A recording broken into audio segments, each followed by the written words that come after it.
Now let's dive into the interior of the Cadillac limo. We're gonna start with the front, the driver's area. Everything is in really good condition on the interior of this car. Let's hop in. You'll see here we have 6,143 miles on the odometer. We're of course getting a warning here about air pressure. We just need to simply air up these tires. Turn off the air conditioning here for the time being. What you'll see here is the clock does have oxidation around the bezel, but overall, everything else in the interior is pretty good looking. We do have a bit of delamination or contaminant there on the mirror. Take a look around. Right now, we have a jump box to get this thing started, but it starts up immediately. Be sure to check out the cold start video. We will put a new battery in it before delivery. Check out our steering wheel. Driver's side door. And passenger side door. And then up here, we have our controls for the rear. Now, it does seem that this screen is not quite right. I'm not quite sure what exactly this should read. That looks like it could be 1370, whatever. Really, it's hard to tell. So need to have that addressed. But the partition works. The overall power button here works. HVAC, intercom, battery, everything here on this has worked for me so far. And in the words of another great Houstonian, Beyonce, driver roll up the partition, please. It goes right up and down. Now let's check out this intercom and see if that works. We have our car specialist, Mr. Hunter, here in the rear. Hunter, can you hear me over the intercom? Yeah, it works. Perfect, the intercom works perfectly.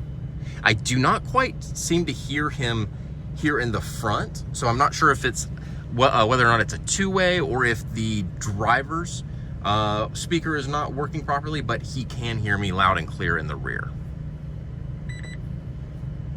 So now let's dive into the rear.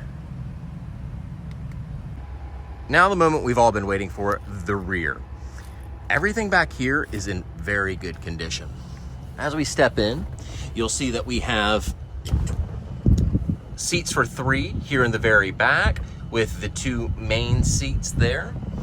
Those main seats have their own reading lights. Those can be moved around freely, or as you can see clipped up there, both of those work.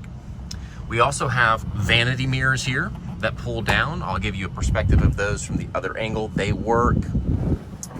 We have a screen here for TV, lots of controls. This does power on. I have not been able to cycle through all the systems and check whether or not they work, but thus far, everything I've encountered has worked pretty well. Now we'll swing around and take a look from this angle. You can see we have our partition up there. Our controls for it are down here. Now I will lower the partition from the rear. And again, it goes right down. Raise that back up.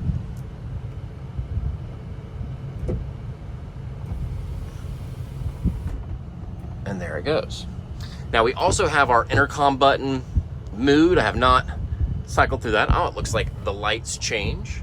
It does not, it actually appears they're not super powerful, but it does go all the way around this bar here. It may look a little bit more dramatic at night. We have our auxiliary button, strobe button, our bar. Turn those lights on and off. Our floor lights, which also work down here. And our ceiling lights, which work beautifully as well. Everything in here is in really good condition for as long as it may have been out of use. Even our radio here works surprisingly. The batteries in the remote are still good. So I power this up. And let's see if we can get the radio on here.